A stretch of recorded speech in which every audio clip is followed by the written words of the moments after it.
you know what? Carolina's fallen to 4-4 now, so I think we should ask the question, what's going on with North Carolina? What is going on with North Carolina? It doesn't help that UNC went 5 for 28 from 3 as a team. It doesn't help that their backcourt, Elliot Cadeau, RJ Davis, Seth Trimble, went a combined 11 for 41 from the field. 11 for 41, folks, in this game. But you know what? I don't think that's their biggest problem. So what's up with UNC, Harris? When their 4 losses, Auburn, Michigan State, Kansas, and Alabama, all very good teams, by the way, UNC has allowed 91 points per game. That's not going to cut it. Not in this age of college basketball. That is not going to cut it.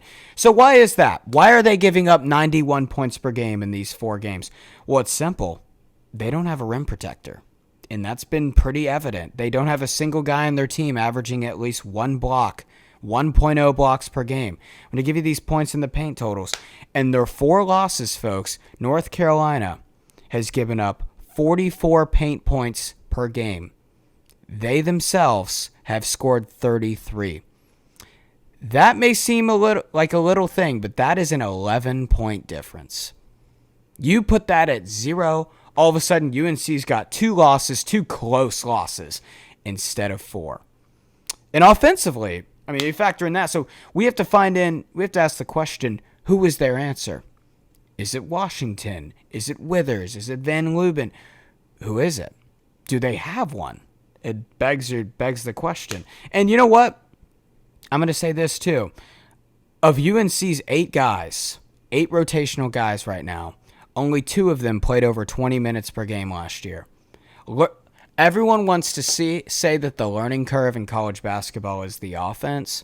The learning curve in college basketball is the defense. I mean, for example, these young teams that have all of this NBA talent, but they're extremely young, and so the defensive fundamentals haven't necessarily developed yet. For example, Baylor last year, 128th in points allowed, a lot of NBA talent on that team, Jacoby Walter.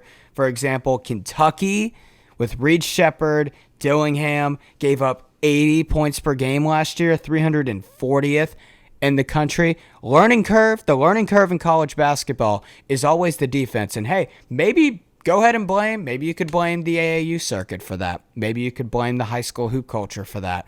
I don't know what it is, but that is the reality of it. So the question that we have to ask is, right now, I'm not sure if UNC has that rim protector right now. So we should ask, do they have the talent to compensate? Could they be, remember that Alabama team last year, they didn't have a rim protector. But guess what? They ended up going to the Final Four and exploding offensively and figuring it out. I think UNC could be that team. Ian Jackson's a bucket, man. He's probably going to get more minutes down the stretch. It doesn't help that RJ Davis is shooting 24% from 3, their best player. I'd imagine that would pick up, though.